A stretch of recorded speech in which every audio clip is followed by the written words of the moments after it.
മലപ്പുറം അകമ്പാടം എരഞ്ഞിമങ്ങാട് ജനവാസ മേഖലയിൽ നമ്മുടെ ഫ്രണ്ട് വന്നു കാട്ടാനയെ തുരത്തുന്നതിനിടെ അബദ്ധത്തിൽ പടക്കം കയ്യിലിരുന്ന് പൊട്ടി വനംവകുപ്പ് ഉദ്യോഗസ്ഥനെ പരിക്കേറ്റെന്നും വാർത്തയുണ്ട്. യഥാർത്ഥത്തിൽ ഈ ജനവാസ മേഖലയിലൊക്കെ തന്നെ കാട്ടാനകളും കാട്ടുമൃഗങ്ങളും ഇങ്ങനെ ഇറങ്ങി വാഴുകയാണെന്ന് വേണമെങ്കിൽ പറയാം. അവർ ഇറങ്ങി വലസുന്നതുകൊണ്ട് പ്രിയപ്പെട്ടവർക്ക് സമാധാനത്തോടെ ജീവിക്കാൻ കഴിയുന്നില്ല. സമീർ ബിൻ കരീം ചേരുന്നു മലപ്പുറത്ത്. Sameer, good morning. പറയൂ കാട്ടാനയുടെ വിശേഷങ്ങൾ.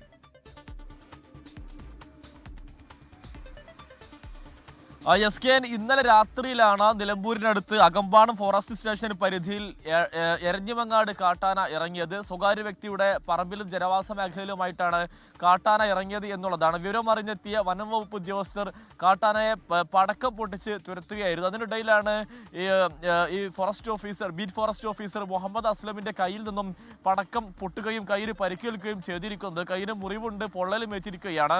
അദ്ദേഹത്തെ നിലമ്പൂർ ജില്ലാ ആശുപത്രിയിൽ എത്തിച്ച് ചികിത്സ നൽകി മടക്കി അയച്ചിട്ടുണ്ട് എന്നുള്ളതാണ്. ഇന്നലെ രാത്രിയിലാണ് ഈ കാട്ടാനക്കൂട്ടം ഇറങ്ങി എന്നുള്ള വിവരം അറിഞ്ഞ് വനംവകുപ്പ് ഉദ്യോഗസ്ഥർ സംഭവ സ്ഥലത്തെത്തി കാട്ടാനയെ ഉടൻ തന്നെ ഈ പടക്കം പൊട്ടിച്ച് ബഹളം ഉണ്ടാക്കിയും ഒക്കെ തന്നെ ഓടിച്ച് കാട് കയറ്റിയിരിക്കുന്നത്. കഴിഞ്ഞ ദിവസങ്ങളിലൊക്കെ തന്നെ കാട്ടാന നിലമ്പൂരിന്റെ മലയോര മേഖലയിൽ എത്തിയിട്ടുണ്ടായിരുന്നു.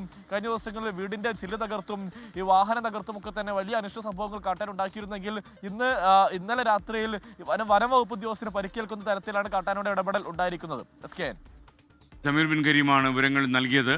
ലോകത്തെവിടെയായാലും ഏത് സമയത്തും 24 വാർത്തകളും ഓഗ്മെന്റഡ് റിയാലിറ്റി പാക്കേജുകളും എക്സ്പ്ലെയിനറുകളും വിശദമായി കാണാൻ ഞങ്ങളുടെ യൂട്യൂബ് ചാനൽ നിങ്ങൾക്ക് സബ്സ്ക്രൈബ് ചെയ്യാം.